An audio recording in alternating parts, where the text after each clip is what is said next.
I sat behind William at the kitchen table, watching him eat cookies, scattering crumbs across the wooden surface as he hummed the tune Thomas used to whistle. The afternoon light caught in his sandy hair, turning it gold at the edges. Through the window, I could see the maple tree Thomas had planted when we first bought this house. Its leaves had started to turn red, bleeding into green.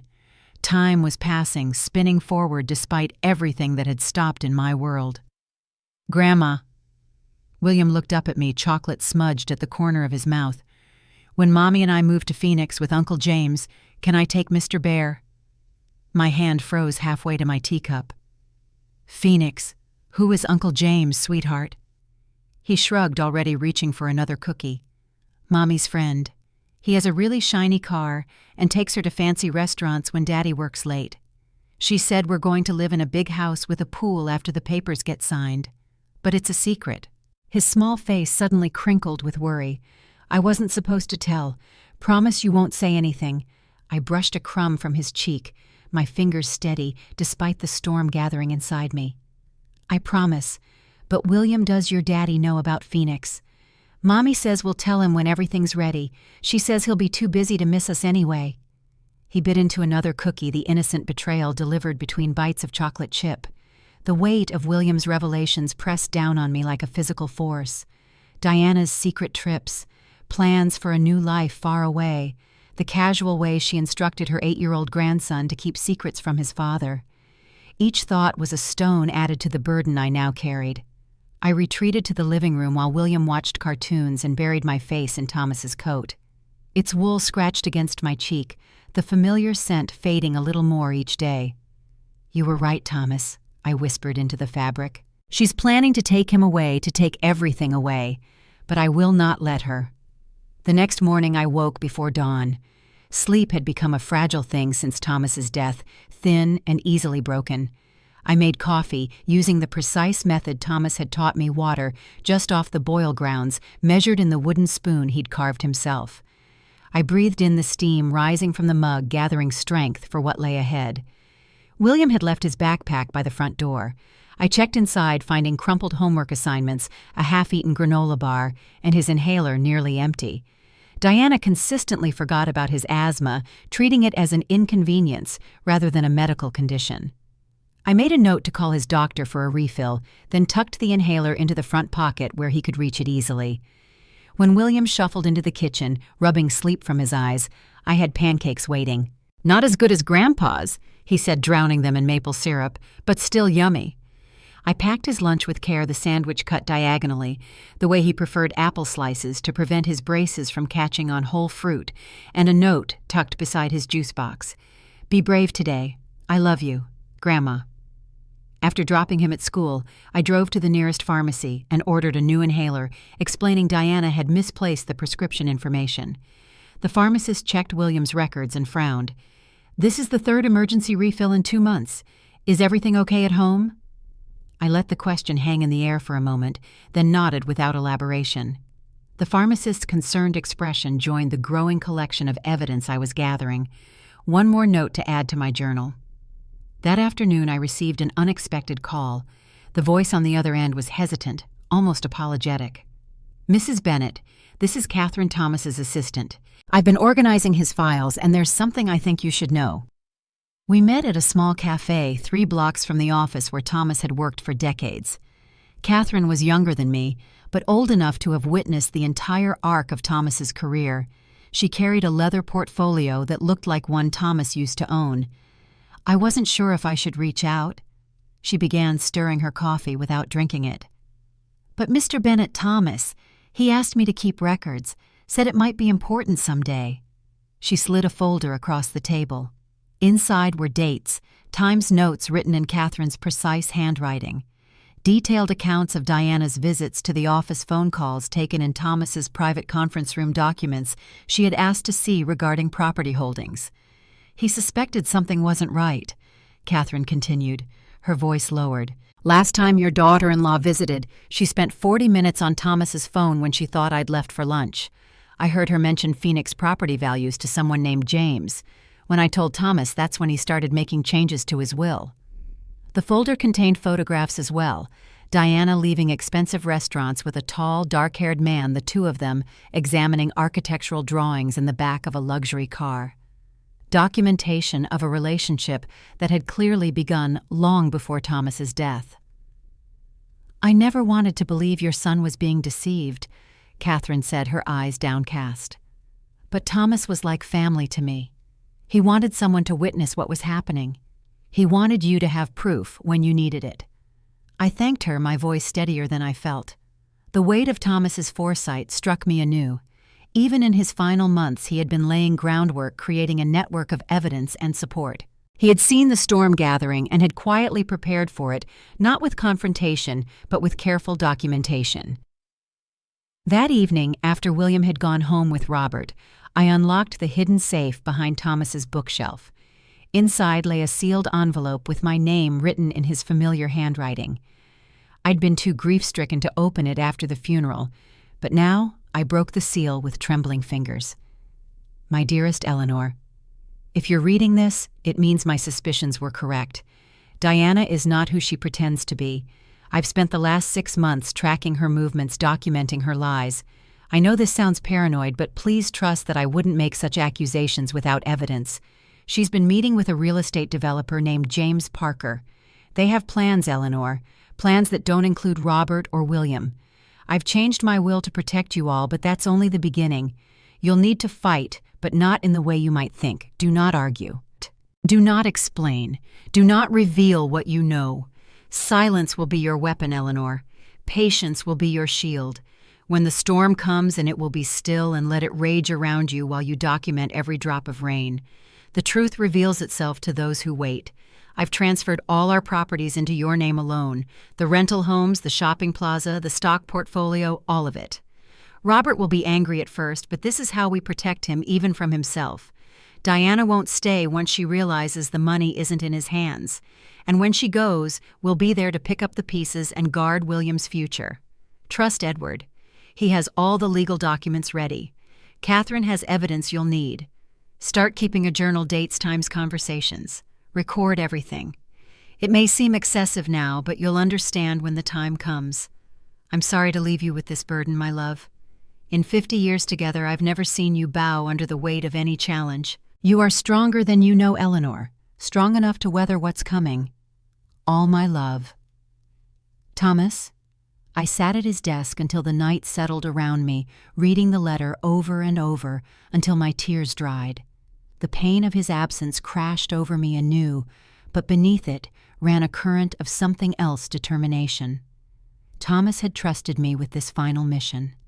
I would not fail him. The next morning I started a journal, blue leather-bound with a clasp that locked with a small key. First entry, William's revelation about Phoenix. Second, the empty inhaler and the pharmacist's concern. Third, Catherine's evidence of Diana's affair with James Parker. I recorded every detail, every observation, my handwriting growing steadier with each page. Days passed, then weeks. I observed Diana more carefully now, noting the designer clothes that appeared in her closet, despite Robert's modest architect's salary. The girls' weekends that left her with a subtle tan in the middle of October. The way she checked her phone constantly, angling the screen away from everyone else. Robert stopped by one evening after work, circles under his eyes betraying his exhaustion. We sat on the back porch watching the sunset paint the sky in shades of amber and rose. A silence stretched between us, comfortable yet weighted with unspoken truths. "Diana wants to sell the house," he finally said, his voice hollow. "Says we need something bigger in a better school district, but I grew up in that house. Dad helped me build the treehouse in the backyard for William." I kept my expression neutral, though my heart ached for him. "What do you think about moving?" "I don't know anymore, Mom. Everything feels off balance, like I'm standing on shifting ground." He rubbed his face with both hands. "Diana says I work too much, that I'm not present enough. Maybe she's right. Maybe a fresh start would help." I reached over and squeezed his hand, careful not to say the words burning on my tongue. Thomas's warning echoed in my mind. Do not argue. Do not explain. Instead, I simply asked, "Would you like some coffee? I still make it the way Dad taught me." The grateful look in his eyes told me I'd made the right choice. Some truths couldn't be told, they had to be discovered. 2 days later, Edward called to invite me to his office. The downtown building where he practiced law was all glass and steel, a stark contrast to the warmth of his corner office with its leather chairs and walls of books. He greeted me with a firm handshake and concerned eyes. "Thomas prepared me for this," he said, pulling out a thick folder. He wanted me to walk you through everything once the situation developed. "How much do you know so far?" I shared William's innocent revelation and Catherine's evidence. With each detail, Edward nodded, making notes in a legal pad. "Thomas set up an irrevocable trust for William's education," he explained, showing me the documents. "Diana can't touch it, even if she convinces Robert to try. The rental properties and shopping plaza are all in your name now, with specific provisions for how they transfer to William when he turns 25. Thomas was quite thorough." My eyes skimmed the pages of legal terminology, the magnitude of Thomas's preparations sinking in. "What about Robert? He'll be hurt that his father didn't trust him with this." Edward's expression softened. "Thomas wasn't punishing Robert. He was protecting him. Sometimes the kindest thing we can do for those we love is to shield them from choices they aren't ready to make.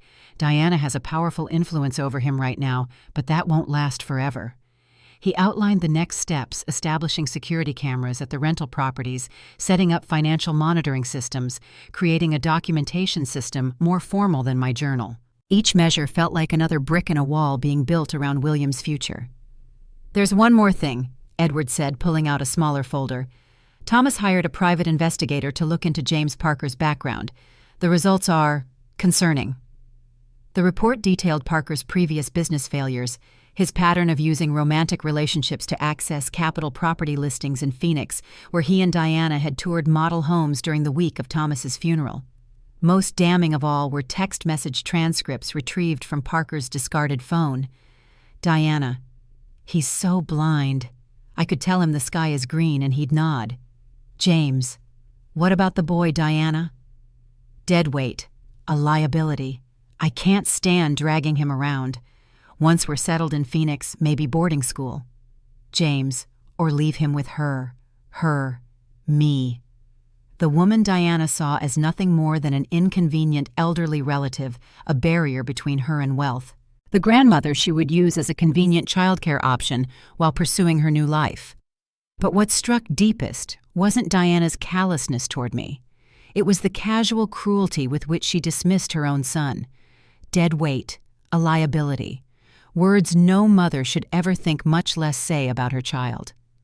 I closed the folder, my hand trembling not with fear, but with a cold, clear anger I had never experienced before. For weeks I had maintained my silence out of strategy, following Thomas's instructions. Now that silence became a choice born of dignity, Diana's words didn't deserve a response. They would answer themselves in time. Edward's voice broke through my thoughts.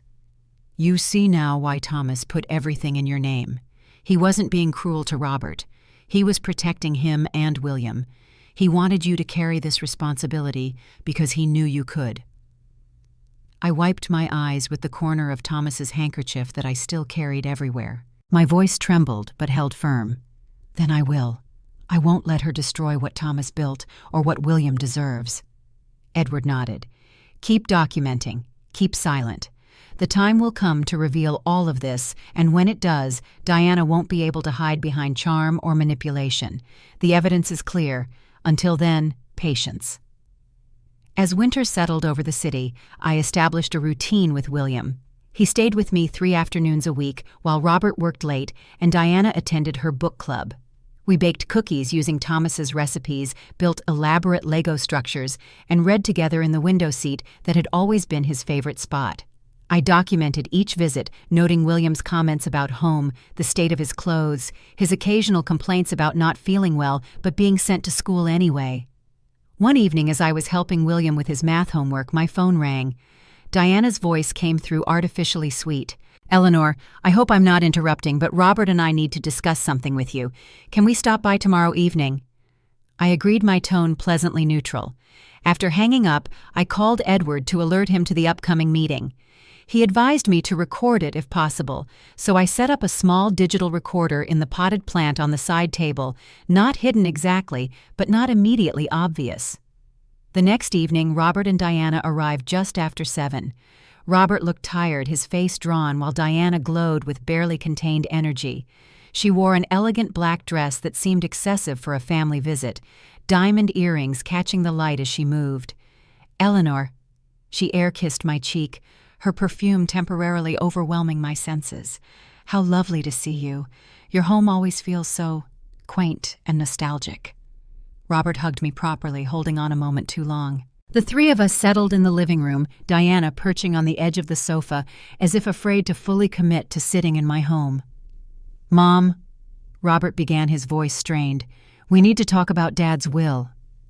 I set my teacup down and took a seat in Thomas's old armchair, its leather worn to the contours of a body no longer present. I did not speak, waiting for whatever rehearsed speech they had prepared. "We've decided to contest it," Robert continued, unable to meet my eyes. "What Dad did wasn't fair. I was his only son. These properties, the plaza, they should have been shared. Diana and I have already spoken with a lawyer. He says we have grounds based on undue influence." The accusation hung in the air between us. Undue influence. As if I had manipulated Thomas, twisted his judgment in his final months. As if 50 years of marriage had been a long con culminating in this inheritance. Diana leaned forward, her expression a perfect simulation of empathy. "Eleanor, we don't want this to get ugly, but Robert deserves his birthright. Surely you can see how this looks, a dying man suddenly cutting out his only child." I felt a strange calm settle over me. Thomas's words echoed in my mind. "Do not argue. Do not explain."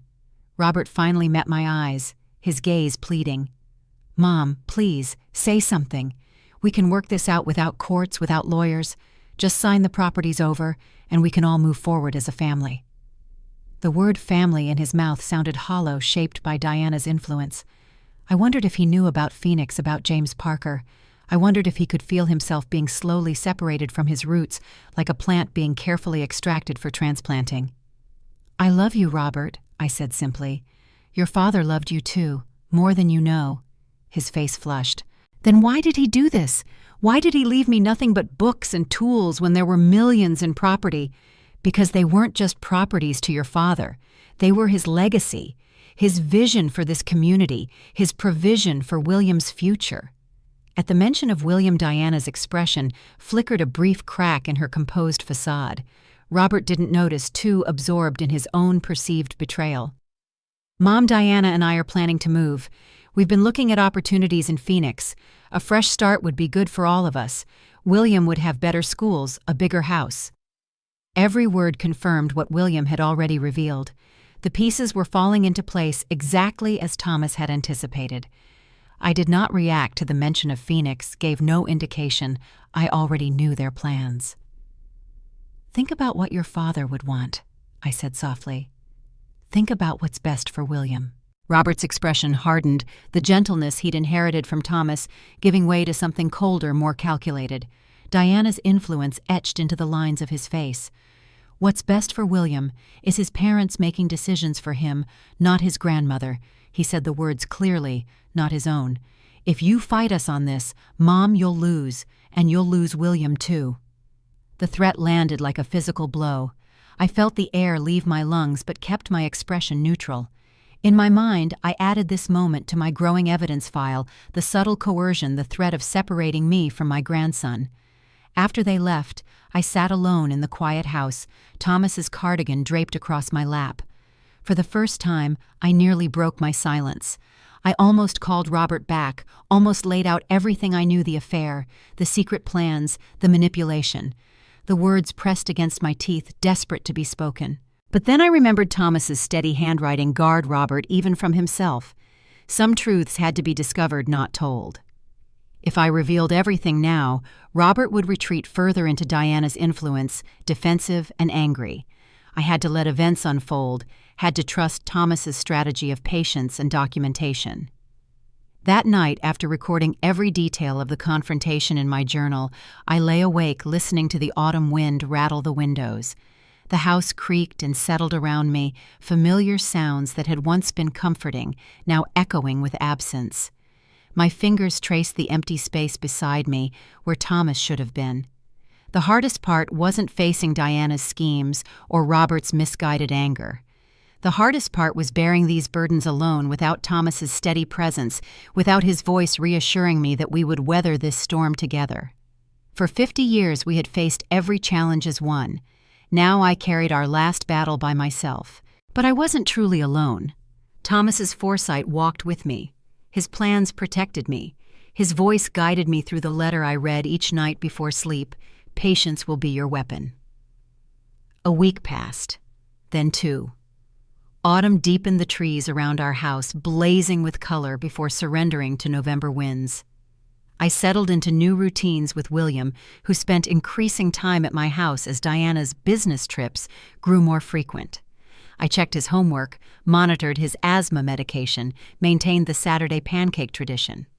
William grew more talkative about his mother's absences, his father's distraction. One evening, as I tucked him into bed in the guest room that was gradually becoming his own, he asked a question that broke my heart. "Grandma, why doesn't Mommy want to be with me anymore?"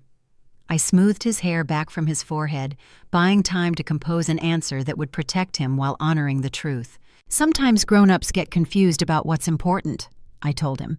"They forget that the greatest treasures aren't things you can buy or places you can go. They're the people you love." He considered this with the solemn thoughtfulness of children.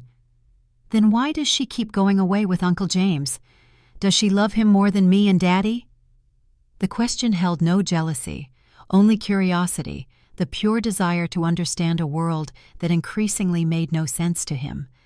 I held his small hand in mine, feeling the pulse of his heartbeat against my palm. "No one who truly knows you could love anyone more," I said. "Your mother is making choices right now, but those choices aren't because of anything you did or didn't do. You are perfect exactly as you are." He nodded, accepting this answer, with the trust children place in adults who have never lied to them. Then he pulled his stuffed bear, a gift from Thomas years ago, closer to his chest, and asked me to leave the hall light on. I stood in the doorway, watching him drift toward sleep, his breathing slow and steady. The strength of my love for this child crashed over me like a wave, nearly buckling my knees with its force. In that moment, I understood with absolute clarity that I would do whatever necessary to protect him, not just from Diana's neglect, but from the pain of watching his family fracture. The next morning, Edward called with news. "Eleanor," he said, "I've received information from the private investigator Thomas hired. I think you should come to the office." The investigator's report was comprehensive. Financial records showing James Parker's previous business failures, his pattern of using romantic relationships to access capital, property listings in Phoenix, where he and Diana had toured model homes during the week of Thomas's funeral. Most damning of all, bank records showing Diana had been siphoning money from Robert's accounts into a separate account under her maiden name. Edward laid out what we knew so far. Diana and Parker have been involved for at least 18 months. They've toured properties in Phoenix's most exclusive neighborhoods. She's been moving money small amounts but consistently for almost a year. And Catherine has provided email correspondence showing Diana inquired about the value of the shopping plaza 3 days after Thomas's funeral. I absorbed the information, each detail, another piece in the puzzle Thomas had begun assembling before his death.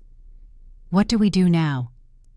"Continue as you have been," Edward advised. "Document everything, especially regarding William. If Diana and Robert do move forward with contesting the will, we'll need to show the court why Thomas made the decisions he did. And Eleanor," he hesitated, his expression grave, "we should prepare for the possibility that Diana might try to limit your access to William." The thought sent ice through my veins, but I nodded, determined. I would not show fear. I would not break. Thomas had chosen me for this battle because he knew I had the strength to fight it his way, not with angry confrontation, but with patient, meticulous preparation. That evening, I sorted through old photo albums, selecting pictures of William with Thomas fishing at the lake, building the treehouse, baking cookies in our kitchen. I arranged them in chronological order, noting dates and occasions. Then I gathered William's school records, medical information, and the calendar where I'd tracked Diana's absences and William's overnight stays with me. As I worked, a strange peace settled over me. Thomas had always said that preparation was its own form of prayer, a way of honoring the future by treating it with respect. I was preparing now not just for a legal battle, but for whatever aftermath would follow. Preparing to be the steady center William would need when his world inevitably shifted. The summons arrived on a Tuesday morning, a crisp white envelope delivered by courier. Inside was formal notification that Robert and Diana had filed a petition in probate court challenging Thomas's will on grounds of undue influence and diminished capacity. The legal language was cold clinical, but I could hear Diana's voice in every line. Eleanor Bennett, an elderly widow, is unfit to manage assets of this size. Her actions are selfish and detrimental to her son and grandson. Elderly. As if my 67 years had rendered me incompetent, incapable of managing the very properties I had helped Thomas acquire and maintain throughout our marriage. As if age itself were a disqualification for responsibility, rather than the source of wisdom Thomas had trusted. I called Edward immediately. His response was measured, unsurprised. "This was expected, Eleanor. We're prepared. The court date is set for next month. Continue as you have been. Documentation, observation, patience." Chai. That evening, I stood in William's doorway, watching him sleep, his small body curled protectively around his teddy bear. The soft glow of his nightlight painted shadows across his face, so innocent in slumber, unaware of the battle being waged around him. The doorframe felt like a threshold. On one side was my sorrow, heavy and suffocating. On the other side was my choice, my resolve, the duty Thomas had entrusted to me. I gripped the frame and whispered to myself, "This is where it changes." I knelt beside William's bed and brushed his hair back from his forehead. He stirred but didn't wake. My tears slid silently, dropping onto his blanket. But they weren't just tears of grief anymore. They were tears of purpose, of determination. Thomas had seen the storm coming. He had chosen me as the anchor that would hold this family together when the winds of Diana's ambition threatened to scatter us all. When I finally rose, I pulled William's door halfway closed, leaving a sliver of light shining into the hallway. It was symbolic, though no one else would see it. I was no longer standing in the doorway, torn between despair and action. I had crossed the threshold into certainty. In the days that followed, Diana escalated her campaign. She scheduled inspections of the rental properties, arriving with clipboards and cameras, documenting minor maintenance issues as evidence of my mismanagement. She arranged for real estate agents to evaluate the shopping plaza, claiming she was just gathering information. She began telling friends and neighbors that she was concerned about my mental health, my unhealthy attachment to Thomas's possessions. Each move was calculated to create a narrative of an elderly widow overwhelmed by responsibility, clinging to the past rather than considering her family's future. With each maneuver, I added to my documentation, photographing the properties after her visits to prove they were well-maintained, recording conversations with tenants who appreciated the fair rents and prompt repairs. Robert remained caught between us, increasingly withdrawn from both. He stopped visiting the house, communicating only through brief phone calls to check on William. I could hear the conflict in his voice, the struggle between the loyalty he felt toward his wife and the dawning suspicion that something wasn't right. One afternoon, I discovered him in Thomas's workshop behind the garage. He stood among his father's tools, running his fingers over the lathe Thomas had used to create the wooden bowls that graced our dining room. I watched from the doorway, not announcing my presence, as Robert picked up projects his father had left unfinished, a small jewelry box, a toy train for William. The set of his shoulders, the careful way he handled each tool, reminded me so powerfully of Thomas that my breath caught. For a moment I could see the boy he had been learning at his father's side, and the man Thomas had hoped he would become. When he finally sensed my presence and turned, his eyes were red-rimmed. He said nothing about the court case, nothing about Diana or Phoenix or inheritance.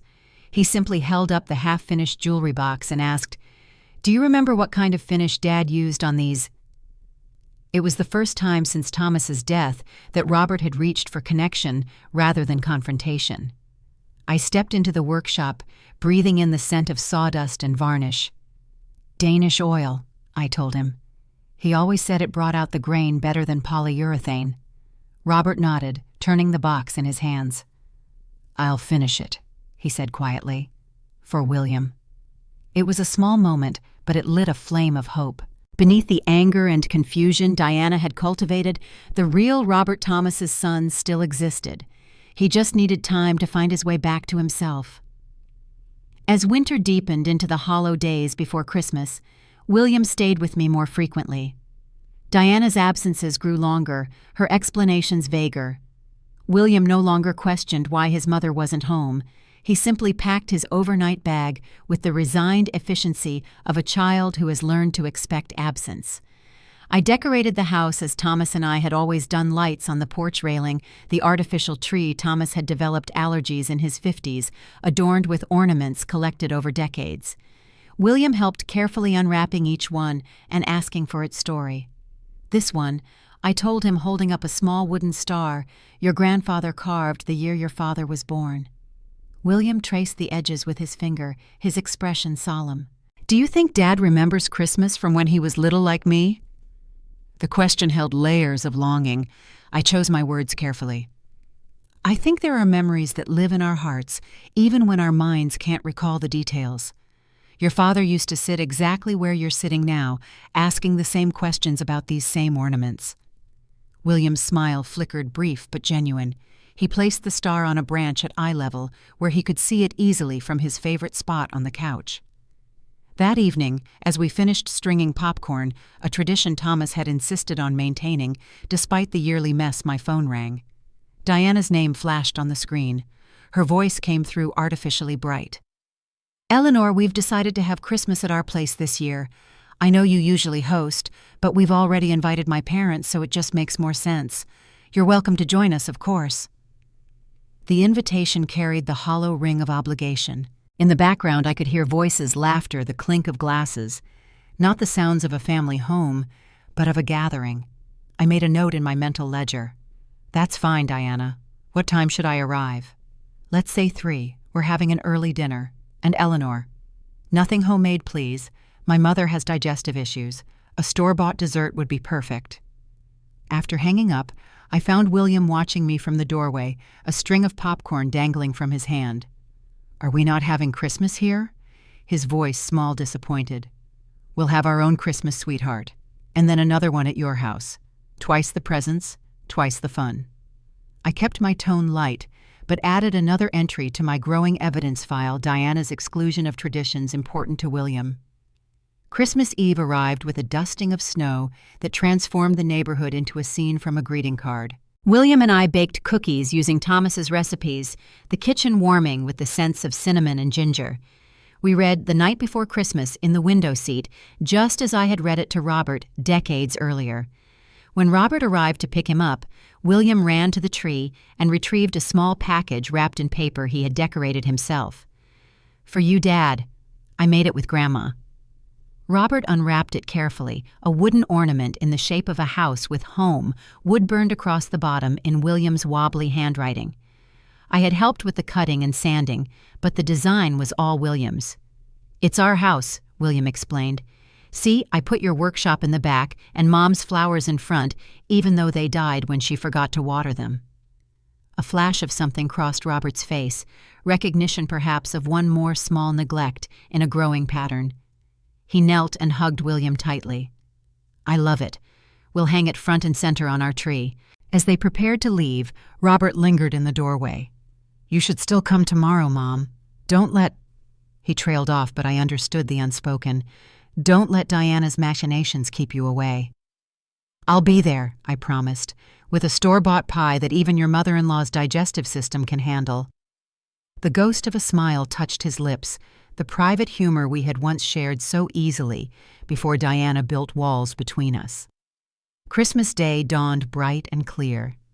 I arrived at Robert's house precisely at 3, bearing a bakery box containing a pie I had in fact made myself transferred to store packaging. A small rebellion, but mine. Diana greeted me with an air kiss that didn't come within 6 inches of my cheek. "Eleanor, you look rested." The pause calculated the compliment structured to suggest surprise that a woman my age could look anything but exhausted. The house had been transformed. Gone were the comfortable furnishings Robert had inherited from his grandparents, replaced by sleek modern pieces in shades of gray and white. No photographs graced the walls, only abstract art that Diana informed me was very now and an investment. The Christmas tree stood in the corner, professionally decorated in coordinating silver and blue, not a homemade ornament in sight. "Where's William's ornament?" The question slipped out before I could stop it. Diana's smile never wavered. "Oh, we have a system. Handmade items go on the little tree in William's room. This one's for guests to enjoy." The segregation of familial warmth to private quarters, while public spaces remained coldly perfect, spoke volumes. I made a mental note, keeping my expression neutral. William appeared from upstairs, dressed in pressed khakis and a sweater that looked new and uncomfortable.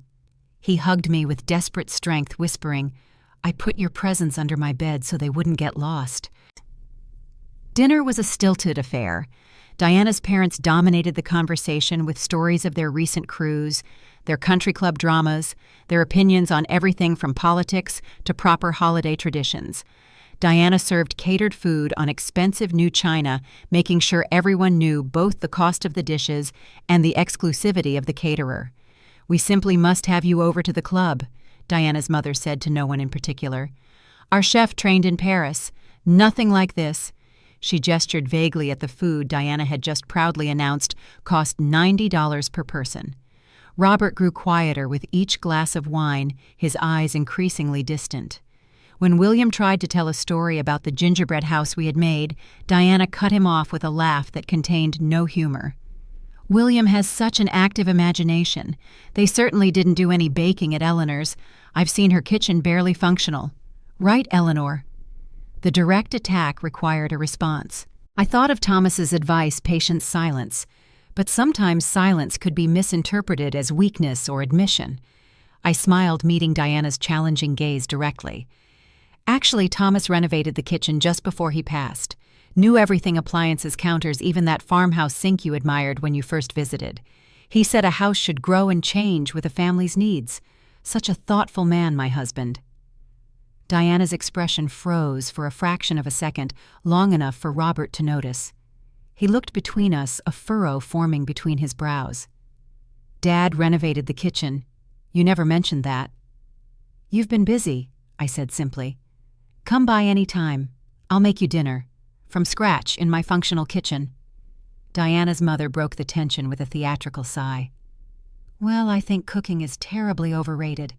Diana's making the right choice, focusing on her career rather than domestic drudgery. Women of our generation were expected to be kitchen slaves, but thankfully times have changed."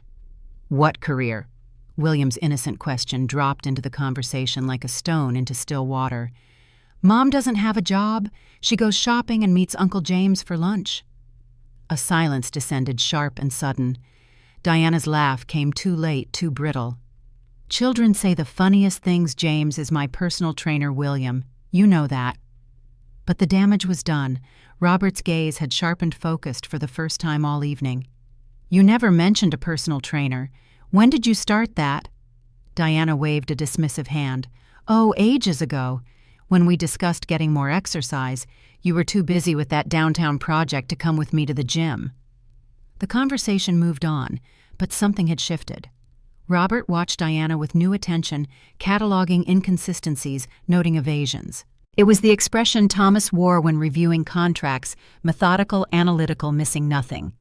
After dessert, Diana's mother insisted we open gifts the proper way, one person at a time, with appropriate exclamations of delight, regardless of one's actual feelings about the present. Diana gave me a generic gift basket of bath products with a price tag she had neglected to remove on sale for $19.99. I thanked her with genuine gratitude, knowing the receipt would join my documentation file.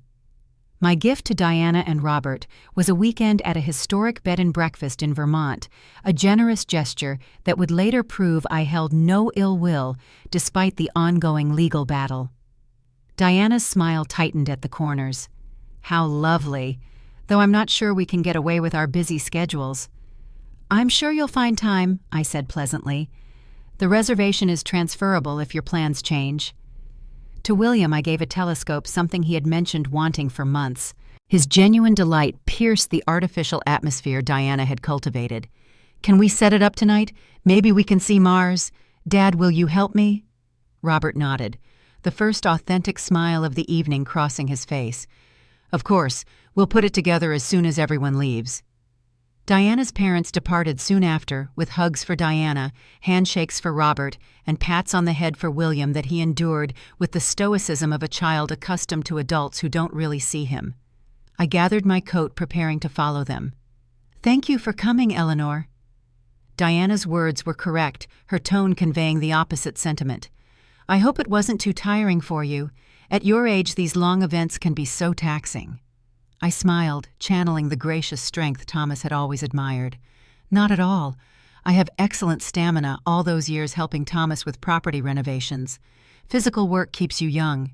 As I hugged William goodbye, he slipped something into my pocket. Open it when you get home, he whispered. It's just from me. Alone in my kitchen, I unwrapped William's gift, a small drawing framed in popsicle sticks painted gold. The picture showed 3 figures, a tall one labeled Grandpa Watching from Heaven, a medium one labeled Grandma, and a small one labeled Me. Above them all, he had written in careful block letters, My Real Family. I placed it on the mantel next to the last photo taken of Thomas before his illness. The simple gift contained more truth than all the expensive presents exchanged earlier. In William's eyes, I wasn't the elderly burden Diana portrayed, but essential family, a protector, a safe harbor. The next week brought a development I hadn't anticipated. Robert called early on a Saturday morning, his voice tight with controlled emotion. Mom, did you know Diana's been accessing my work email? I found some forwarded messages on her computer when I was looking for tax documents. Emails about the Phoenix project. I chose my words carefully, steering between honesty and provocation. I didn't know specifically about emails, but Thomas had concerns about information leaving his office. What kind of concerns? The architect in Robert emerged precise, detail-oriented, leaving no question unexamined. Perhaps this is a conversation better had in person. Would you like to come over for coffee? He arrived within the hour, tension radiating from his shoulders. I served coffee in Thomas's study, where the filing cabinet containing my documentation stood as an unspoken presence. Robert paced the room, running his hands through his hair in a gesture so like his father that my heart constricted. I found something else, he finally said. Credit card statements showing charges at restaurants in Phoenix when Diana was supposedly at her mother's in Chicago, and hotel charges not in her name, but the confirmation emails were in her inbox. I let the revelation hang in the air between us. This was the moment Thomas had prepared for when Robert would begin discovering truths on his own. I couldn't push, couldn't risk him retreating back into denial. What are you thinking? I asked, keeping my tone neutral. I don't know what to think. None of this makes sense. Why would she lie about where she was?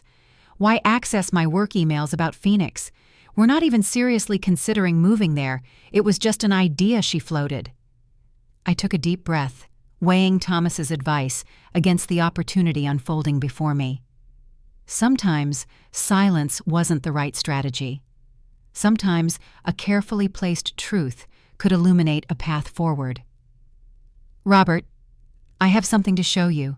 Not everything, you're not ready for everything, but perhaps enough to help you ask the right questions.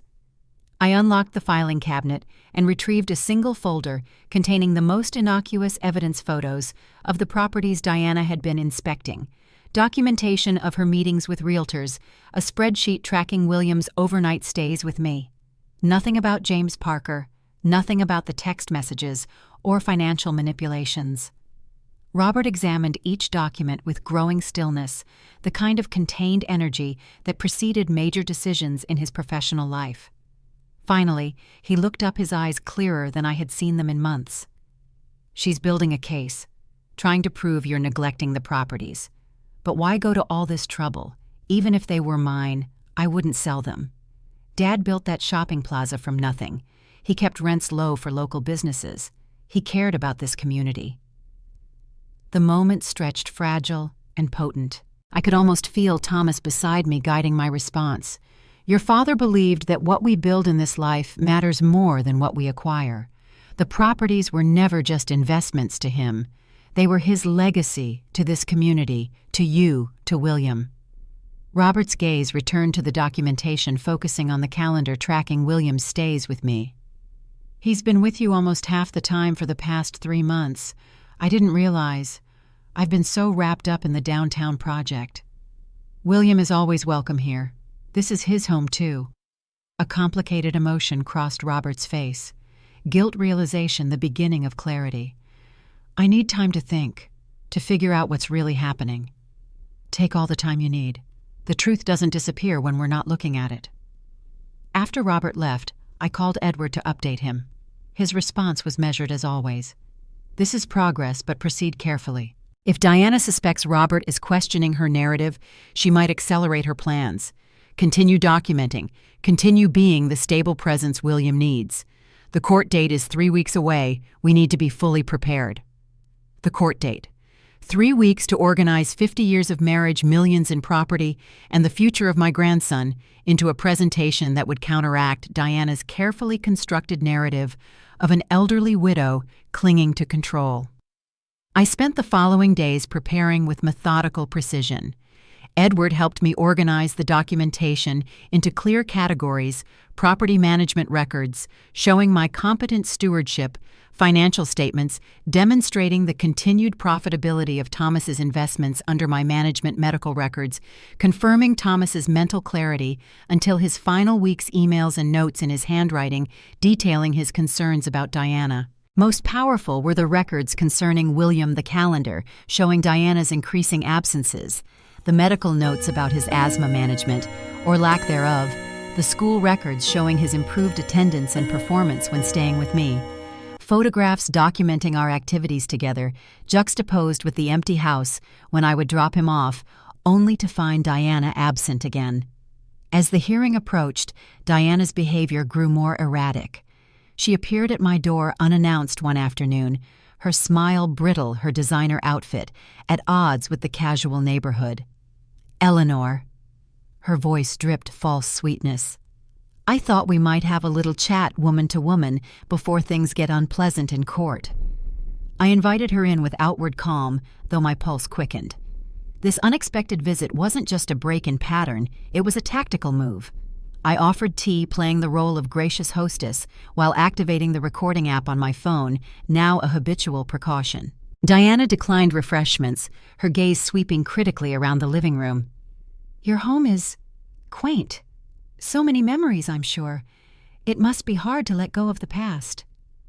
Some things are worth holding on to, I replied, taking a seat in Thomas's chair.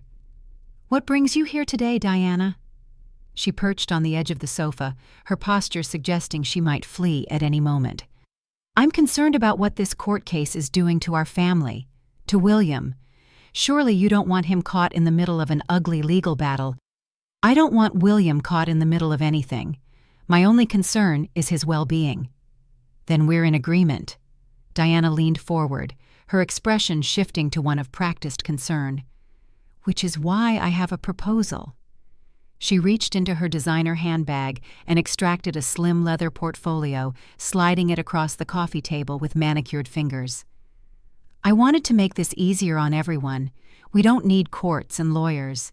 Here's a proposal. I opened the folder, scanning documents drafted in precise legal language. The terms were breathtakingly bold in their audacity. In exchange for transferring all properties and investments to a trust under Diana's control, she would allow me to see William every weekend. She was bartering her own child like a commodity in a business negotiation. The realization sent ice through my veins, but I kept my expression neutral, remembering Thomas's guidance. Do not argue. Do not explain. Diana leaned closer, lowering her voice as if sharing confidences. Think of it as a fair trade. You keep your relationship with William. I keep control of the assets. And Robert doesn't have to choose between his mother and his wife. Everybody wins. I lifted my teacup, taking a sip to steady myself. My silence made her frown. She tapped the folder with her nail, the sound sharp against the hushed living room ambiance. You should read it carefully. I had a very good lawyer draft it. Very professional. All you'd need to do is sign. I closed the folder and slid it back across the table without comment. The absence of response unnerved her more than any argument could have. Eleanor, she said, voice hardening, stop being stubborn. This isn't about money. This is about family. You're the one keeping us divided. I looked at her, then really looked at her. Behind the perfectly applied makeup, behind the practiced concern, I saw calculation. I saw ambition.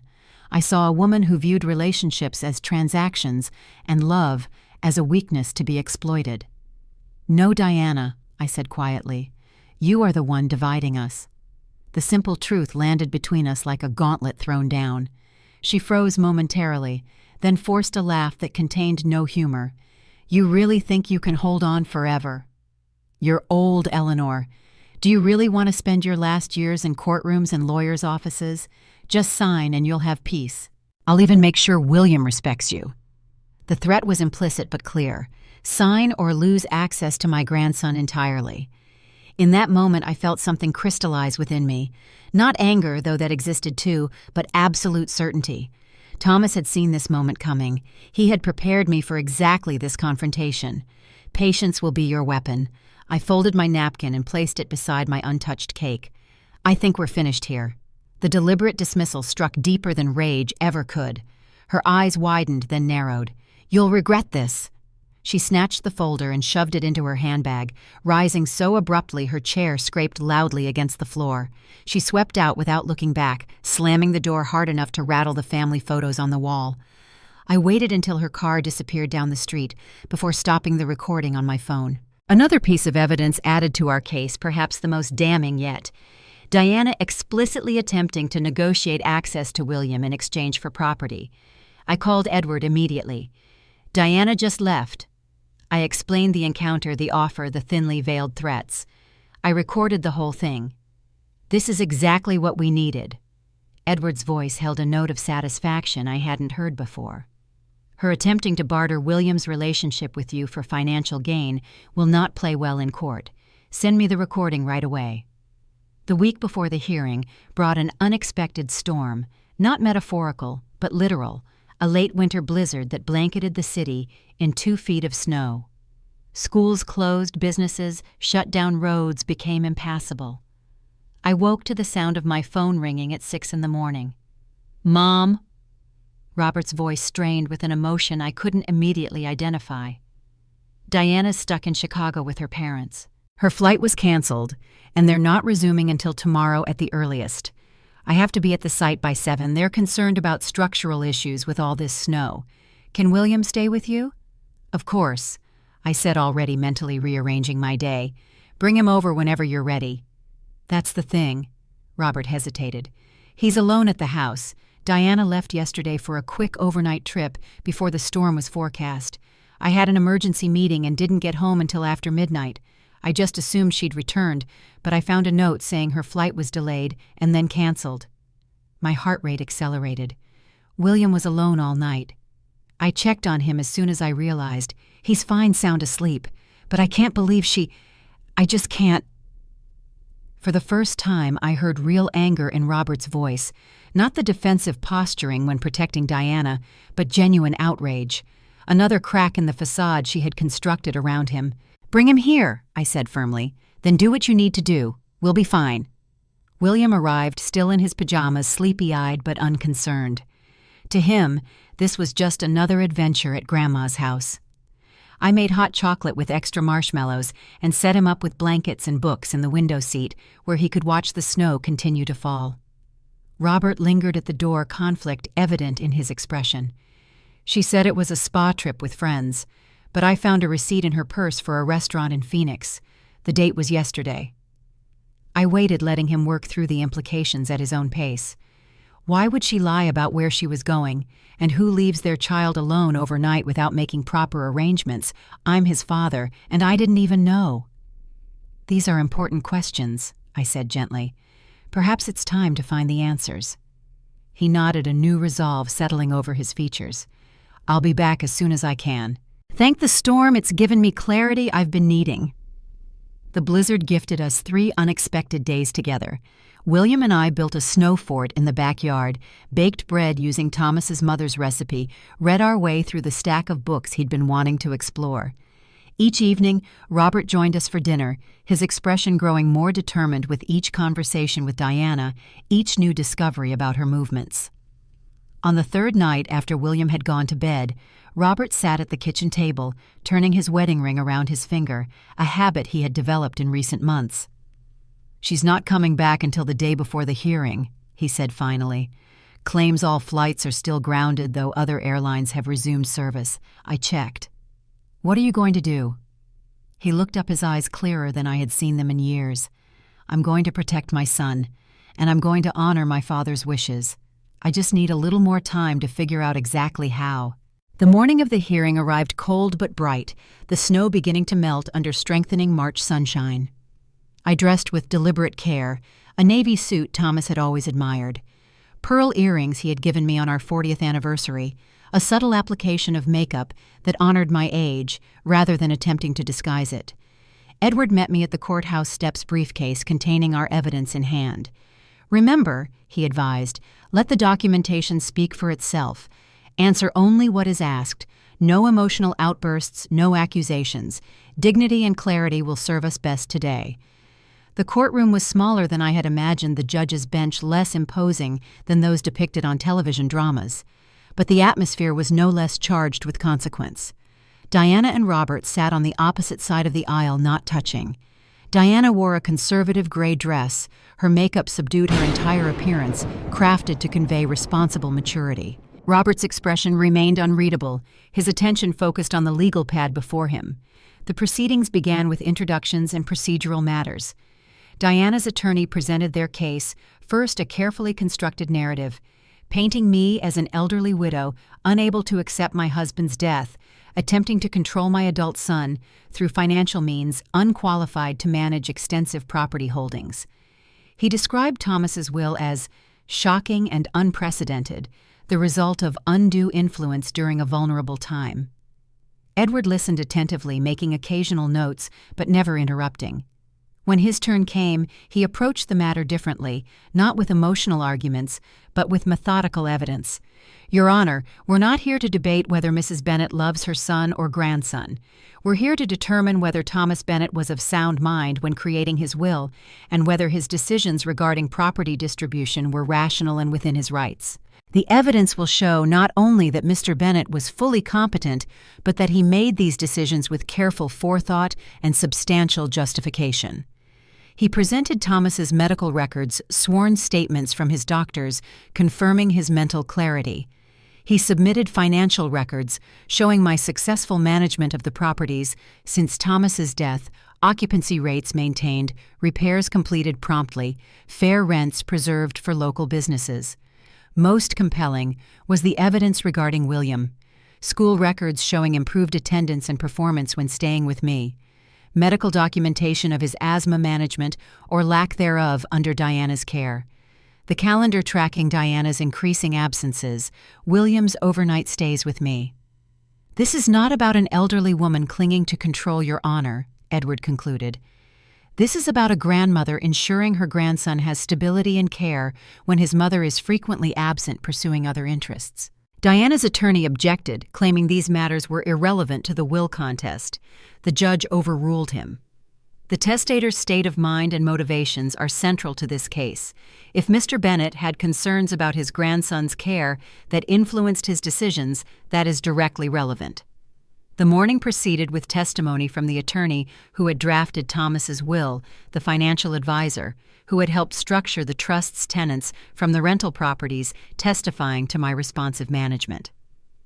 Each witness built upon the foundation of Thomas's careful planning, my competent execution of his vision, Diana's increasingly evident neglect of both property interests and William's well-being. When the lunch recess was called, Edward squeezed my hand. "This is going extremely well. The judge is clearly seeing through Diana's narrative." We returned to find Robert deep in conversation with Diana, their body language suggesting conflict rather than coordination. When the proceedings resumed, Diana was called to testify. She took the stand with practiced composure, her responses clearly rehearsed. "Of course I was surprised by the will," she said, her voice modulated to convey reasonable concern rather than greed. "Robert was Thomas's only child. In what world does it make sense to bypass him completely? Eleanor has no experience with property management or investments. We're simply concerned about her ability to maintain these assets properly." Edward's cross-examination was precise, methodical, never aggressive, but relentlessly focused. "Mrs. Bennett, could you explain why you've been inquiring about selling the shopping plaza? Records indicate you've had 3 different commercial realtors evaluate the property in the past 2 months. Diana's composure flickered. "Just gathering information. Any prudent person would want to know the value of potential assets. And your interest in Phoenix real estate. You've toured properties there on at least 4 occasions in recent months, according to flight records and hotel receipts. Robert and I have discussed possibly relocating. Many architects find excellent opportunities in growing markets like Phoenix." Edward nodded, his expression neutral. "And James Parker. Could you explain your relationship with him?" The question landed like a stone in still water. Diana's practiced calm visibly fractured. "James is a business contact, a consultant on potential investments. A consultant you meet with frequently at romantic restaurants. A consultant whose name appears alongside yours on property inquiries in Phoenix. A consultant you referred to as Uncle James when explaining to your son why you would be moving to Phoenix." Diana's attorney objected vehemently, but the damage was done. The judge had seen her reaction, had noted the discrepancy between her testimony and the evidence. "When I was called to testify, I channeled Thomas's steady strength. I answered each question directly, without embellishment or emotion. Yes, Thomas had been concerned about Diana's influence over Robert. Yes, he had structured his will to protect William's future. Yes, I had maintained the properties, successfully continuing Thomas's vision of fair housing and support for local businesses." "Mrs. Bennett," Diana's attorney began his cross-examination with exaggerated patience. "At your age, wouldn't you rather enjoy retirement than manage extensive property holdings? Isn't it possible your late husband didn't fully consider the burden he was placing on you?" I met his gaze directly, my voice clear and unwavering. "My husband never made decisions without thorough consideration. He knew I had helped him acquire and manage these properties for 50 years. Age doesn't diminish capability, it enhances experience. Thomas didn't see my age as a liability. He saw my wisdom as an asset." And the attorney shifted tactics. "Isn't it true that you've been attempting to turn William against his mother, creating division in the family to maintain control?" I have never spoken negatively about Diana to William. Children are perceptive. They draw their own conclusions based on who shows up, who remembers their medical needs, who listens when they speak. My only concern has been William's well-being. As the afternoon progressed, the momentum clearly shifted in our favor. Diana grew increasingly agitated, whispering urgently to her attorney. Robert remained silent, his attention focused not on his wife, but on the evidence being presented, the documentation of Diana's absences, her neglect of William, her secret meetings with James Parker. The final blow came when Edward presented the recording of Diana's visit to my home, her explicit attempt to trade property for access to William. The judge listened intently, her expression darkening as Diana's voice filled the courtroom. "Think of it as a fair trade. You keep your relationship with William. I keep control of the assets." Diana's attorney attempted to object, claiming the recording was obtained without consent, but Edward was prepared. "Ohio is a one-party consent state, Your Honor. Mrs. Bennett was well within her rights to record a conversation in her own home." When all evidence had been presented, the judge called a brief recess to consider her ruling. In the hallway, Robert approached me for the first time that day, his expression resolved but pained. "I didn't know," he said simply. "I didn't want to know. I'm sorry, Mom." Before I could respond, Diana appeared at his side. Her composure completely abandoned, her voice pitched to Carrie. "You're choosing her. After everything I've done for you, your mother has manipulated this entire situation. She's turned you against me just like she turned your father." Robert's response was quiet but firm. "No one turned Dad against you, Diana. You did that yourself, and no one turned me against you either. You did that when you left our 8-year-old son alone overnight to meet your lover in Phoenix." A hushed silence fell over the courthouse corridor. Diana's face contorted with fury, then quickly smoothed into wounded innocence as she noticed observers. "You can't possibly believe. I saw the text, Diana. I found your secret phone. I know everything, the plans to move to Phoenix with Parker, the money you've been transferring, your complaints about William being a burden you never wanted. It's over." The judge's decision, delivered with formal gravity, felt almost anticlimactic after the drama in the hallway. Thomas's will was upheld in its entirety.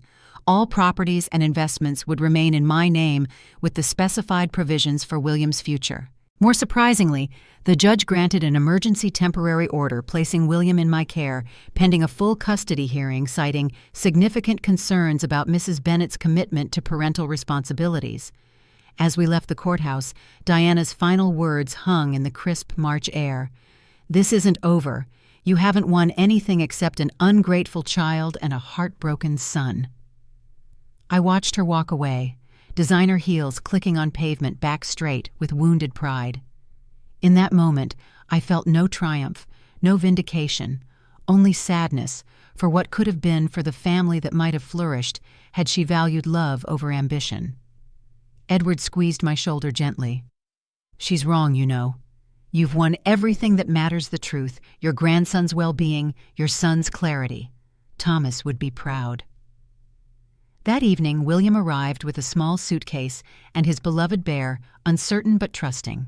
Robert helped him settle into the guest room that had gradually accumulated his books, clothes, treasures over months of overnight stays.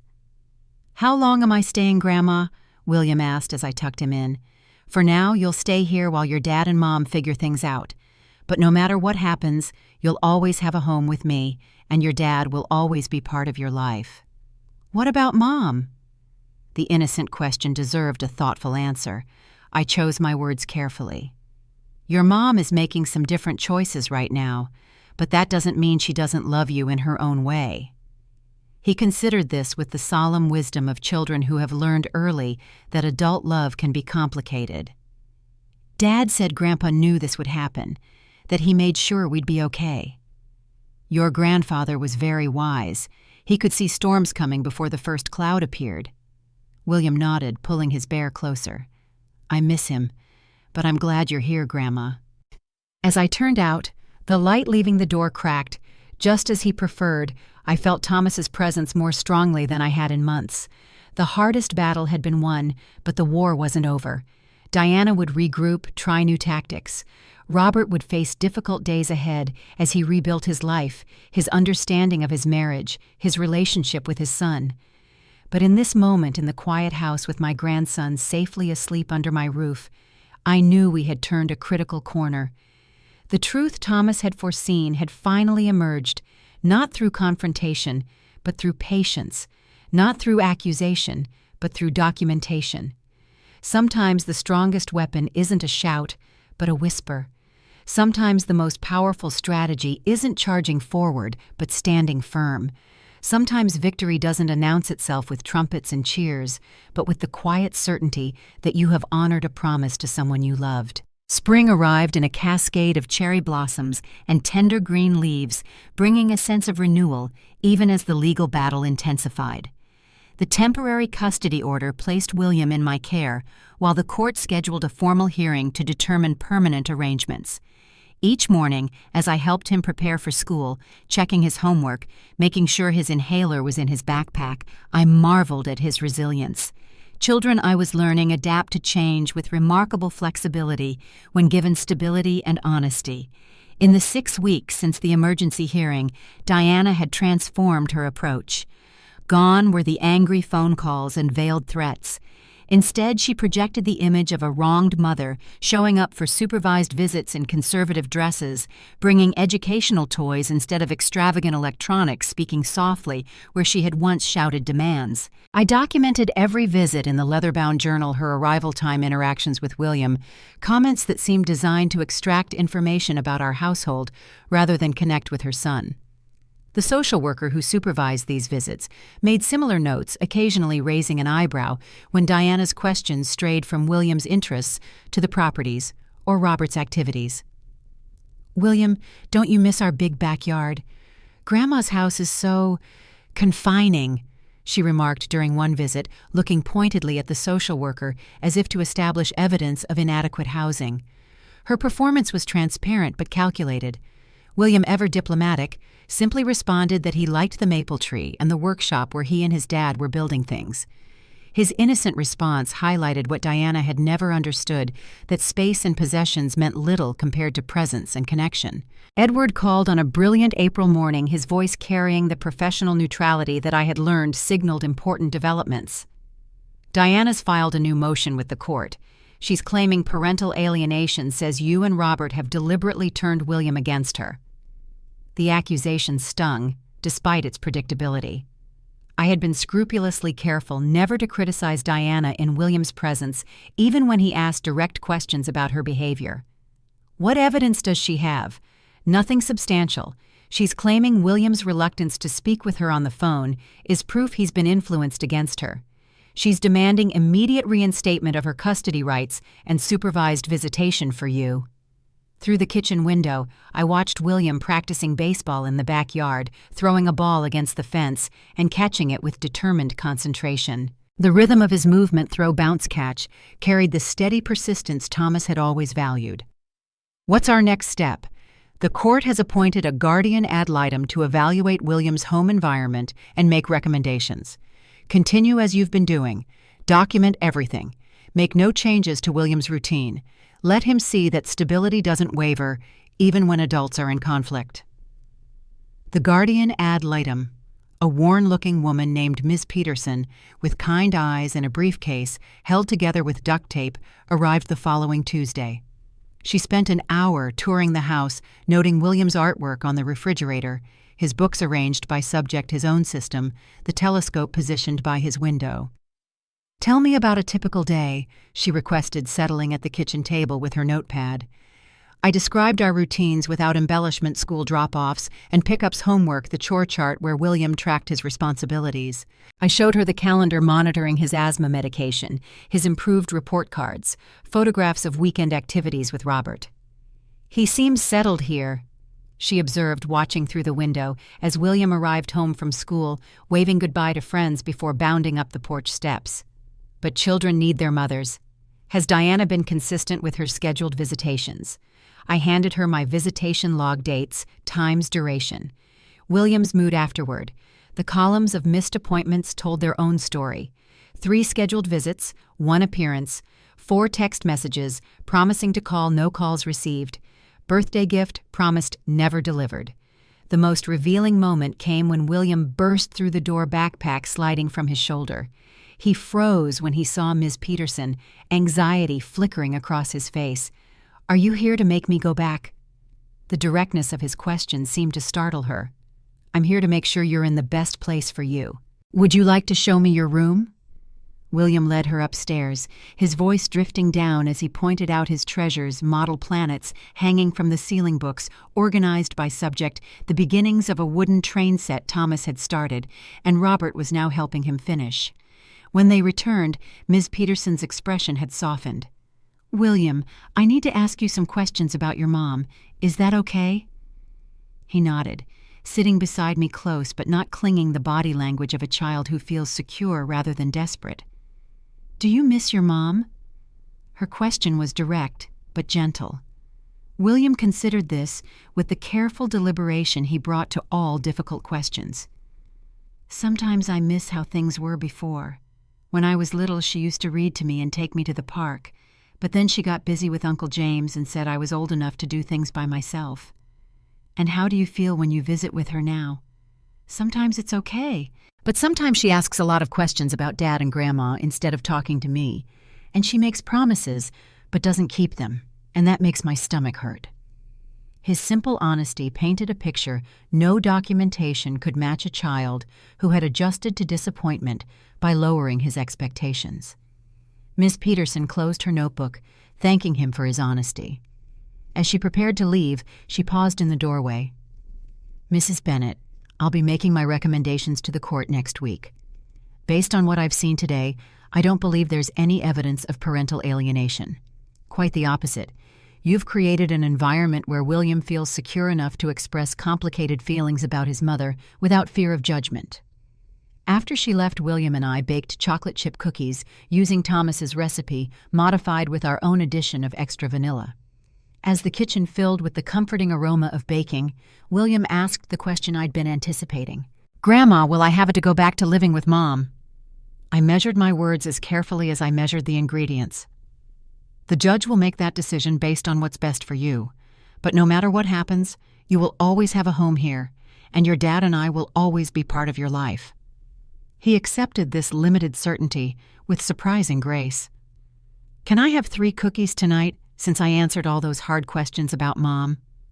The normality of his request negotiating for extra cookies nearly brought tears to my eyes. Despite everything, William was still fundamentally a child concerned with immediate rewards rather than drowning in adult conflicts. Thomas would have been proud of his resilience. "3 cookies it is," I agreed. "You've earned them." The next hearing was scheduled for early May. Edward prepared me thoroughly, reviewing our documentation, practicing responses to questions Diana's new attorney might ask. "She's changed representation," he warned. "The new lawyer Calloway has a reputation for aggressive tactics. Be prepared for personal attacks, insinuations about your age affecting your competence." Diana arrived at the courthouse in a conservative navy dress, her hair pulled back in a modest bun, jewelry minimal, a calculated contrast to her usual stylish appearance. Her new attorney exuded aggressive confidence, his expensive suit and rapid-fire speech designed to intimidate. The judge, a silver-haired woman with penetrating eyes, began by addressing Diana's alienation claim directly. "Before we proceed, I've reviewed Ms. Peterson's report. She finds no evidence to support allegations of parental alienation. In fact, she notes that Mrs. Bennett has been careful to facilitate a relationship between the child and his mother, despite inconsistent visitation." Diana's attorney leaned forward. "Your Honor, we contest these findings. My client has been systematically excluded from her son's life through subtle manipulation. The child has been coached to express negative feelings about his mother." The judge's expression didn't change, but her tone cooled noticeably. "Mr. Calloway, I've reviewed the visitation logs. Your client has missed 17 scheduled visits in the past 10 weeks. Are you suggesting she was physically prevented from seeing her son?" "Not physically, Your Honor, but through psychological pressure. Mrs. Bennett has created an environment where my client feels unwelcome and judged." I maintained a neutral expression, though the blatant misrepresentation tested my composure. Edward placed a steadying hand on my arm, a reminder of Thomas's advice, "Let the facts speak for themselves." The judge turned to Diana directly.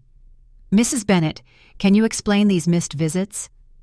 Diana's expression shifted to practiced vulnerability. "Your Honor, I've been struggling emotionally since my husband abandoned our marriage. The stress has affected my health. Additionally, the atmosphere at Eleanor's home is hostile. She watches my every move, documents everything I say. And yet," the judge consulted her notes, "you've managed to take 3 trips to Phoenix during this same period when you were too unwell to visit your son. Can you explain this discrepancy?" Diana faltered, unprepared for the judge's direct knowledge of her movements. Her attorney jumped in smoothly. "My client has family connections in Phoenix, Your Honor. The trips were necessary for emotional support." The judge made a note without commenting. "I'd like to hear from the child's father. Mr. Bennett, please approach." Robert testified with the straightforward clarity I'd always valued in him, no embellishment, no unnecessary emotional appeals. Yes, William was thriving in his current living arrangement. No, he had never discouraged William's relationship with Diana. Yes, her behavior had been concerning long before their separation. When Diana's attorney cross-examined him, the questions turned personal and barbed. Isn't it true that you abandoned your marriage for trivial reasons, that you chose your mother over your wife? Robert didn't rise to the bait. I ended my marriage because I discovered my wife had been having an affair for over a year, had been planning to move to Phoenix with her lover, and had described our son as a liability she didn't want to drag around.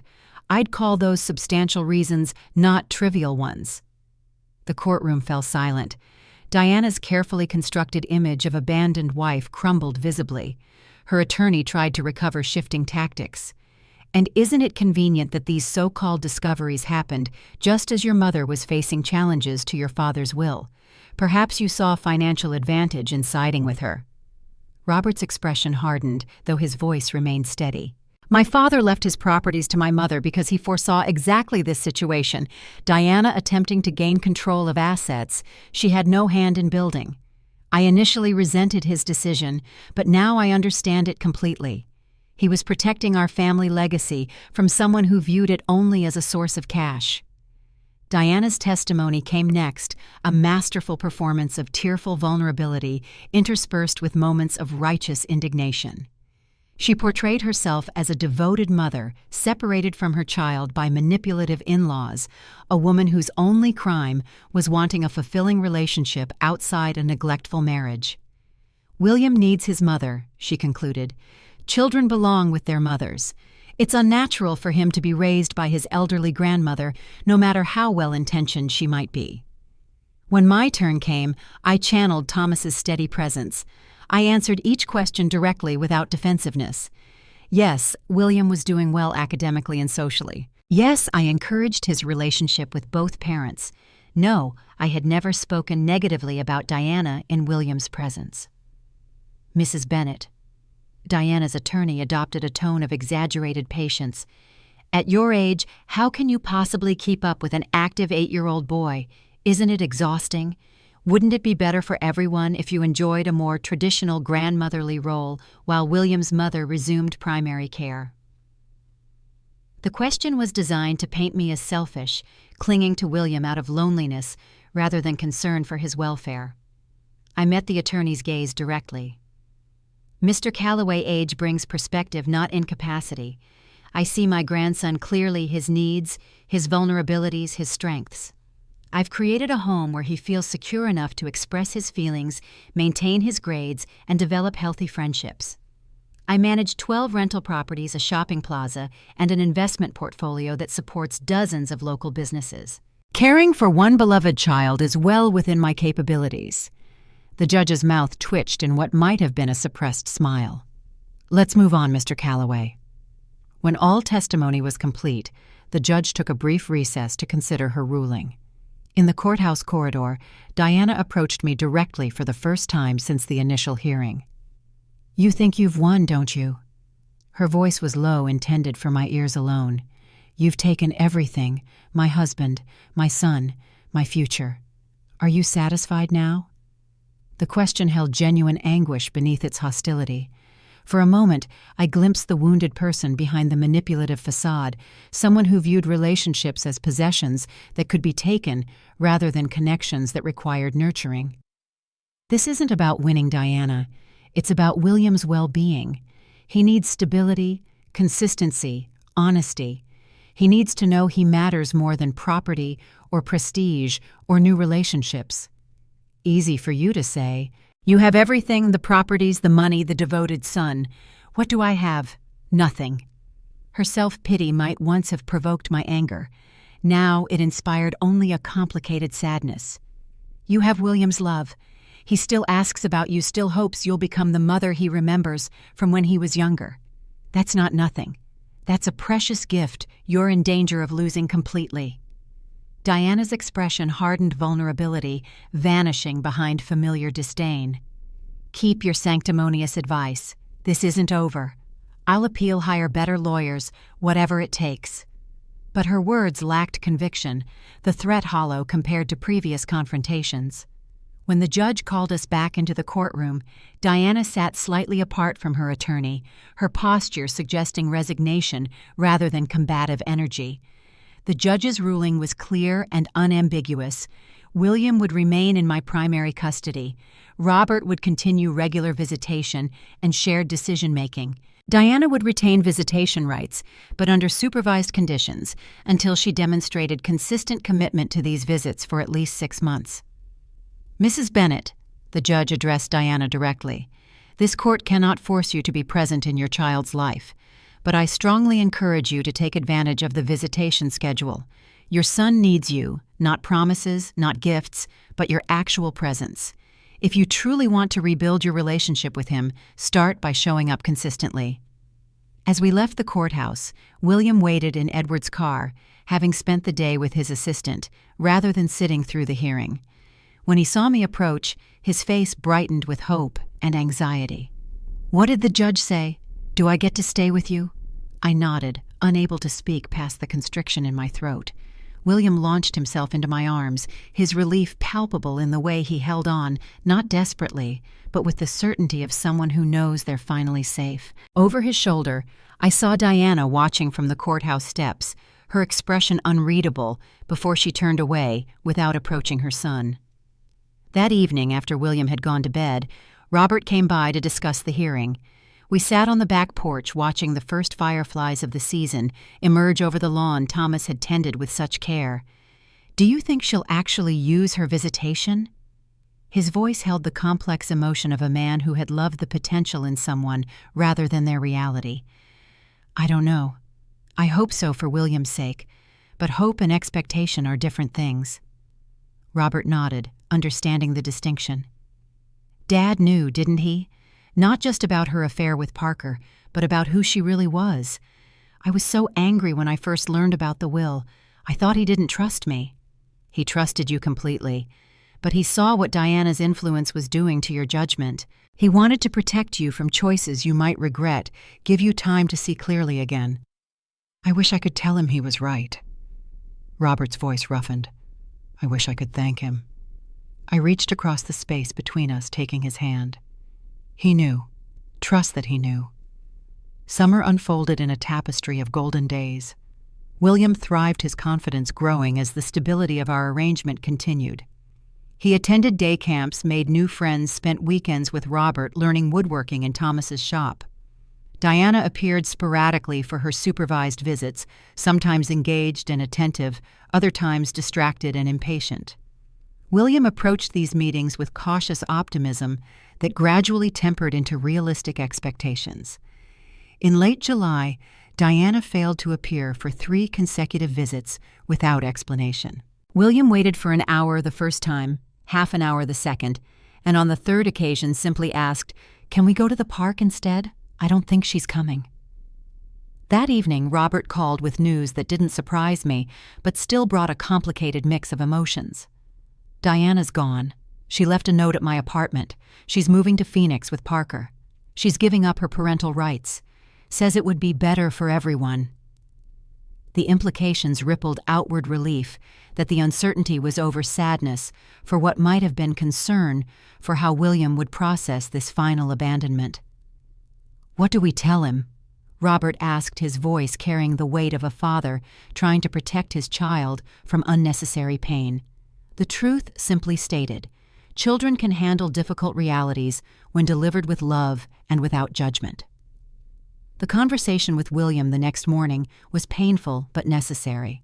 We sat together at this kitchen table, the same spot where he had innocently revealed Diana's plans months earlier. Robert explained that Diana had decided to move to Phoenix, that she wouldn't be coming for visits anymore, that she had signed papers giving up her legal rights as his mother. William absorbed this information with the solemn contemplation he brought to all significant revelations. "Does that mean she doesn't want to be my mom anymore?" Robert pulled him close. "It means she doesn't know how to be the mom you deserve. That's about her limitations, not about you. You are worthy of love and commitment. Never doubt that." "Will you and Grandma leave too?" The question revealed the fear lurking beneath his composure. "Never. I promised, my voice firm with absolute certainty. "This is your home for as long as you want it to be. We are your family forever, no matter what." He nodded, accepting this assurance with the trust we had carefully rebuilt in him. Later that day, I found him in the garden, methodically weeding around the tomato plants we had started from seed. He looked up as I approached, his expression thoughtful. "Grandma, is it okay if I'm a little sad, but also a little relieved about Mom leaving?" I knelt beside him, ignoring the protest from my knees. "Feelings don't have to make perfect sense. You can be sad about losing the mother you hoped for, and relieved that the uncertainty is over. Both are completely understandable." He returned to his weeding, processing emotions through physical activity, just as Thomas had always done. "Dad says we're going to be okay because Grandpa made sure of it. He says Grandpa was really smart about people. Your grandfather understood that strength isn't always loud or obvious. Sometimes the strongest people are those who observe carefully and plan patiently." "Like you," William said with the directness of children. "You knew what to do even when everything was complicated." His simple recognition touched me deeply. I hadn't sought validation, had focused only on William's welfare, but his acknowledgement healed something I hadn't realized was wounded.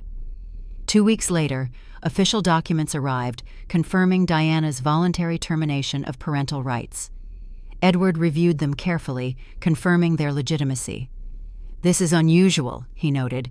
"Most contested custody cases don't end with voluntary termination.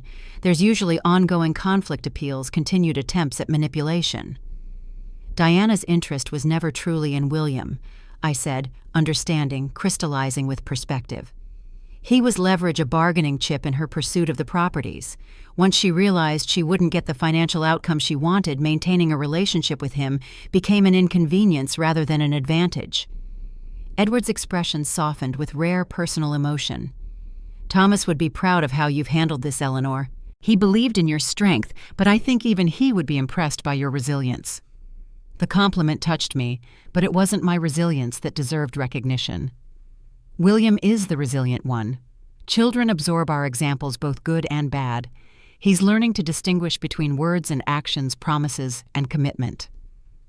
As autumn approached, Robert and I discussed William's legal status. With Diana's rights terminated, adoption became possible. Robert's steady presence in William's life had never wavered, but we both recognized the importance of legal certainty for a child who had experienced abandonment. "I want to adopt him," Robert said. "Not as a replacement for Diana. He'll always know she's his biological mother, but to give him the security of knowing his family is permanent." The adoption hearing was scheduled for October, 1 year after Thomas's death. The timing felt significant, a full circle of seasons, completing the transformation of our family structure. William chose to wear a tie for the occasion, practicing knotting it with Robert's help the night before. "Do I get to choose my name?" he asked, as they stood before the mirror, 4 hands working together on the navy silk.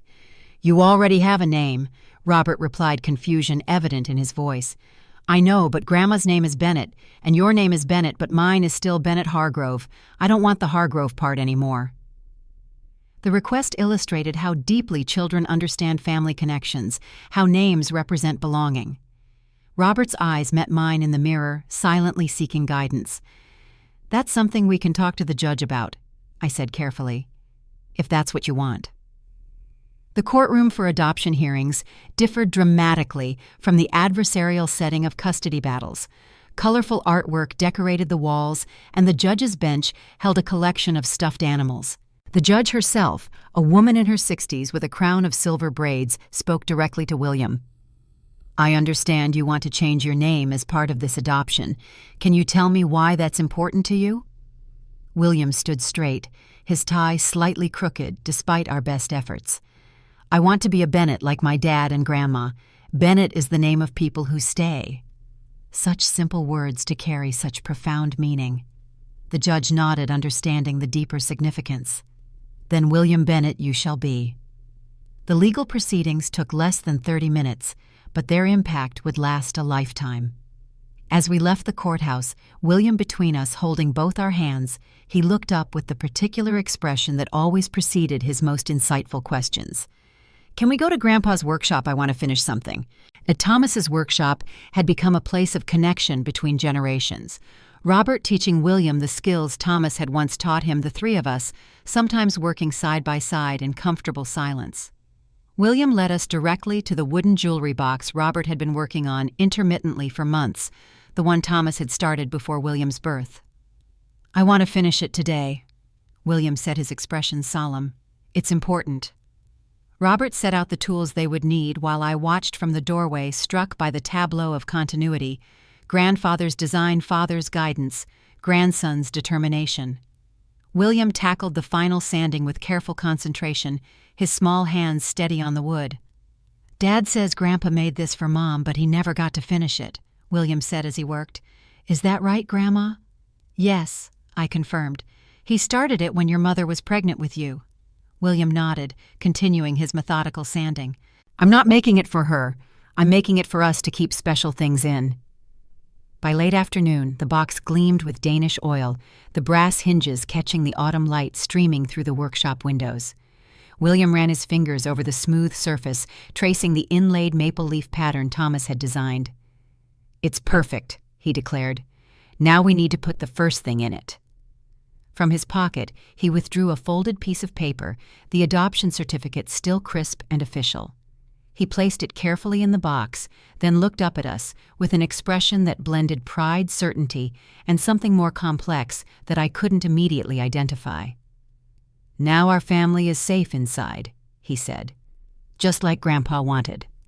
That evening, as we shared dinner at Robert's apartment to celebrate the adoption, William presented me with a small package wrapped in newspaper comics, his preferred wrapping paper.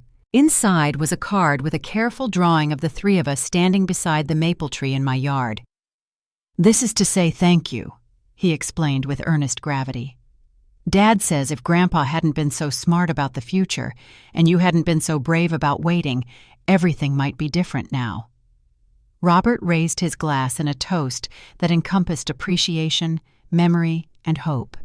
To Thomas, who saw the storm coming and made sure we had shelter, to Eleanor, who weathered it with patience and dignity, and to William Bennett, who reminds us every day why the struggle was worthwhile. 1 year later, on the second anniversary of Thomas's death, we gathered in the workshop to create something new rather than merely finishing old projects. Robert had designed a simple wall cabinet to hold the family's growing collection of woodworking tools, with space for William's smaller set alongside the full-sized implements. Grandpa would have liked this, William said as he helped apply the first coat of finish, making new things but keeping the old ones safe, too. His observation captured exactly what we had accomplished, not erasing the past, but building upon it, preserving what was valuable while creating space for new growth. Diana had moved to California, according to mutual acquaintances, after her relationship with Parker disintegrated. She sent a birthday card to William with no return address, which he added to the jewelry box without comment. Her absence remained a fact of his life, but no longer its defining feature. Robert had begun a serious relationship with Jennifer, the landscape architect he'd met through a community project. She approached William with respectful patience, never trying to replace his mother, but building her own connection with him through shared interests in gardening and astronomy. When she joined us for dinner, she brought seedlings for William's garden plot or articles about newly discovered exoplanets. As for me, I discovered capacities I hadn't known I possessed. With Robert's professional assistance, I modernized the management of Thomas's properties, implementing sustainable practices that reduced costs while benefiting tenants and the community. The shopping plaza transformed under Robert's design vision into a community hub, featuring local businesses rather than chains. I established a scholarship fund for young entrepreneurs, using a portion of the rental income, honoring Thomas's belief in investing in people rather than merely accumulating wealth. On a golden afternoon in September, the second anniversary of Thomas's death, I sat on the back porch watching William race across the yard with neighborhood friends, testing a model rocket they had built together. Robert and Jennifer worked at the picnic table, discussing plans for converting one of the rental properties into affordable housing for seniors. The simple scene family gathered in ordinary pursuits, secure in connection, building something meaningful together, represented the fulfillment of Thomas's vision. He had seen the threat to this possibility and had acted not out of vengeance or control, but out of profound love and protective foresight. William broke away from his friends to join me on the porch, slightly breathless from play. "Grandma, we need a judge for our rocket competition. Will you come see?" As I followed him across the lawn, I felt Thomas's presence not as grief, but as continuity. His wisdom lived in the structures he had created, both the physical buildings and the family foundation that had weathered Diana's storm. His foresight had given us shelter when we needed it most. His trust in my strength had helped me discover capacities I hadn't known I possessed. "Watch this, Grandma." William called, his face alight with discovery and joy. I watched, fully present in the moment, while holding the truth Thomas had understood so well. Sometimes victory arrives not with dramatic confrontation, but with patient persistence. Sometimes strength manifests not in forceful action, but in standing firm while others reveal their true natures. Sometimes love expresses itself most powerfully, not through grand gestures, but through quiet, strategic protection of those who cannot yet protect themselves. Thomas had taught me that silence isn't weakness. It's the space where wisdom gathers before speaking. In that silence, I had found not just my voice, but my purpose to be the guardian not of properties or possessions, but of the precious gift of our grandson's future and the legacy of values that would guide him long after both Thomas and I were gone. William turned, seeking my approval for whatever principle his rocket experiment had demonstrated. I smiled, offering the affirmation he sought while silently renewing the promise I had made to Thomas in those first dark days after his death. "I will not let you down, my love. I will stand guard over what matters. I will be the keeper of your vision, the steward of your legacy, the protector of the future you foresaw, but would not live to witness. And in that steadfast vigilance I have found not just purpose but profound joy."